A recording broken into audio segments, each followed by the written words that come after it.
Thank you for joining us today at Homestead for Life. Today we are going to talk about how to save your seeds. The first step is growing the right plants. So you want to make sure you are growing open pollinated, heirloom plants like that. None of your hybrids. Your hybrids are not going to grow true to seed next generation, okay? So we've already done that. The next part is to let your vegetables get a little bit overripe. You want to make sure that they have grown as much as they're going to grow reasonably. So my tomatoes, I pick them when they are ripe and then I let them sit on the counter a little bit. They're soft and squishy on one side, a little rough. So that's the vegetables that we are going to use. So to harvest our seeds, we're going to cut the tomato in half, and then we're just going to scoop the seed pulp into a jar, a cup, a bowl, whatever you want to use, personal preference. And because we let these get a little overripe, I'm not going to use the rest of this tomato. I'm going to feed it to the bunnies or the chickens. So it's going to go in the compost bucket. And then we're going to do the same to the rest of our tomatoes. And you want to make sure to separate them by variety and label them, because at the end of the day, all your tomato seeds pretty much look the same. So you're never going to tell them apart after the fact if you don't separate them right. Also, when you're cutting your tomatoes, you want to cut them in half where the flower end is on one side and the stem end is on the other. So you've got the best access to all these seeds and kind of least likely to slice your seeds up that way. So I'm going to scoop all these out.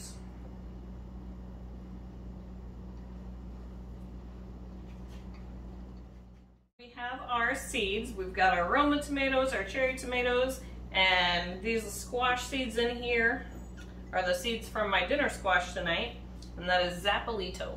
So we are going to cover them with water, about a half cup of water each. That part's not a very exact science. And we are going to cover these with a paper towel and let these sit for several days. They are going to get really stinky. They're going to ferment. And it's going to smell really bad, which is why we're going to cover them with a paper towel and hope to kind of dissuade some of that. So you can see my squash, the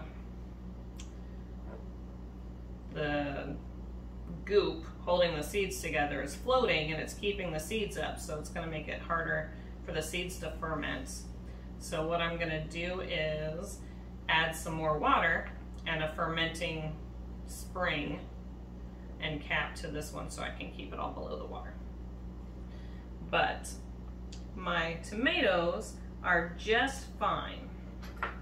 They're staying under the water just fine. So we're going to give these a couple days to ferment, get nice and stinky. It's going to start building some mold on the top. That's good. Seems gross, but that's good.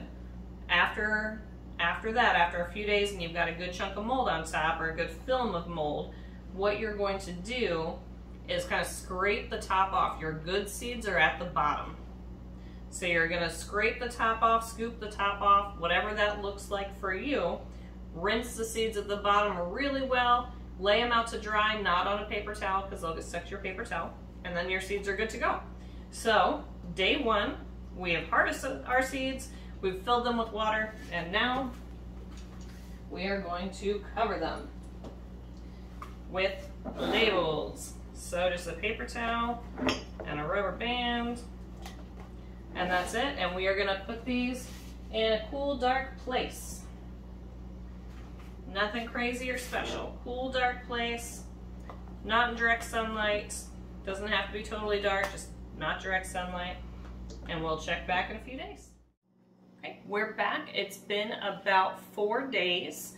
So our seeds have fermented. So the next step is to kind of separate off the mold and the goop at the top rinse all the gunk off the seeds, and then lay them out on a glass plate. You don't want to use plastic. You don't really want to use paper towels because they'll stick to the paper towels, but lay them out to dry. So we're gonna take a look at what we got. So we're gonna stir this up a little bit because we want any seeds that are stuck to the goop to get loose, and the good ones will sink to the bottom. And then we're going to carefully scoop off the gunk at the top, because we don't want that stuff. And then we're going to strain them in the sink and rinse them out really good.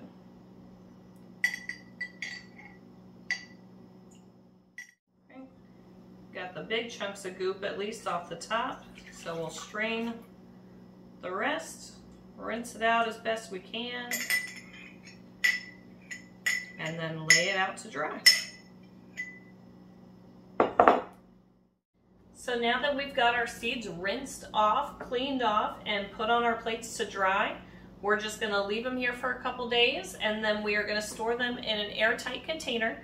You can add a, not an oxygen absorber, but those silica packets, you can add those to extend the life, to make sure that the moisture stays out of them.